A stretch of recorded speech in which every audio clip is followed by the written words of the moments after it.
Can you hear me? Yeah, yes, Okay, please. good.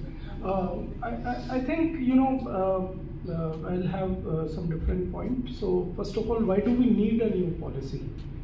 And I think the reason is that something has changed at the ground level, something new has happened, and we need to take action on that.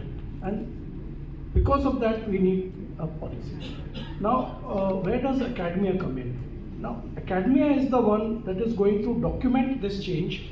So they might do a survey of certain things, document the change that has happened. Then it is academia that is going to research on it to find out the magnitude of the problem and then what needs to be changed. And so it will set the basis for a whole policy to be made. So, but where are the challenges? And challenges are twofold. Number one, as you rightly said, that how to get the ear of those who make policy.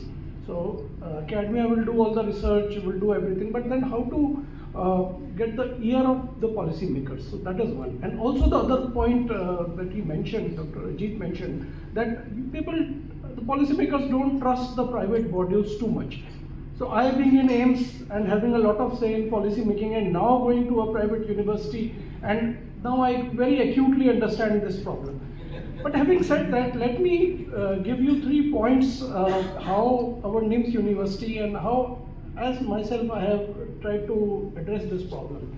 So, at NIMS, what we saw was that there were a lot of people who had some disability in limbs, and they had, tede-mede and all that.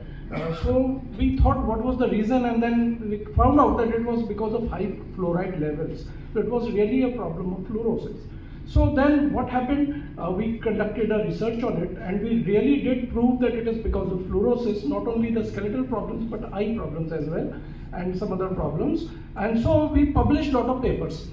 And unfortunately, nothing much happened with those, index journal papers and things like that. So nothing much was happening. But then we did what Dr. Gupta has just suggested. We published a lot of articles in the papers. And once it was published in the papers, then it got attention of the politicians as well and the policy makers.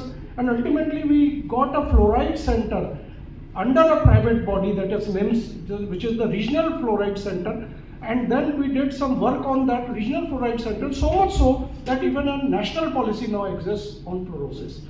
And so that is one. The second thing I wanted to tell you was that, what is one of our problems at India is that we have very good super specialists, which may be best in the world. We may be like US, but we have very poor public or primary health, and that is why we have very high maternal mortality, for example. So a lot of women are dying with childbirth. So we realized this problem. We thought we will increase the awareness so that these ladies can deliver in the hospitals, and then the problem of maternal mortality will be addressed. But we conducted a lot of awareness camps, but nothing much happened, nobody came. Then we thought, let us incentivize it. So we started giving some money to these women for childbirth at our place.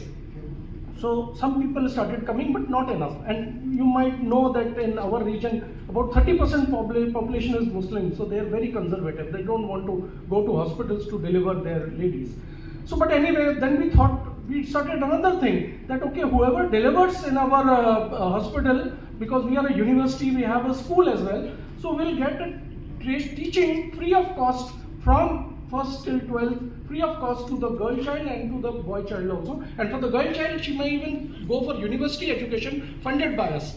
And then, what happened? The politician got in contact with us. They heard of this problem. They got in touch with us, and they started the Janani program actually, and the whole policy of Janani program came. So this is how we can impact the policy, either by paper articles, by getting in touch with politicians. For us doctors, it is easy because many of the politicians are our patients, so we can immediately get their ears. But I'm sure it's a little difficult for some other people. But the third example I will very quickly state is, I was at All India Institute of Medical Sciences, Director Professor of Cardiology. I was also Delhi Cardiology Society Secretary. So what we realized is that heart diseases, unfortunately, are highest in the Indian subset of populations. some of you might know it, we are even higher risk of developing heart disease than many Western populations. Actually, we are the highest in the world. So we were looking at why this is so, why are we so prone to heart disease? And we realized that there is a certain kind of cholesterol or certain kind of fat called trans fat, which we consume a lot because we reuse a lot of oil, and so that trans fat was causing these heart diseases. So we wrote to the restaurants that please avoid trans fat, and nothing happened. And they continued doing their own practices. But then we wrote to the regulatory authorities, the FDA of India, and they limited the trans fat to less than 2%. And so that is how that whole policy came. So these are just 3 examples. I thought how you can influence the policy at an academic level. Thank you so much, Sundeep ji. Really appreciate, I'd like to really appreciate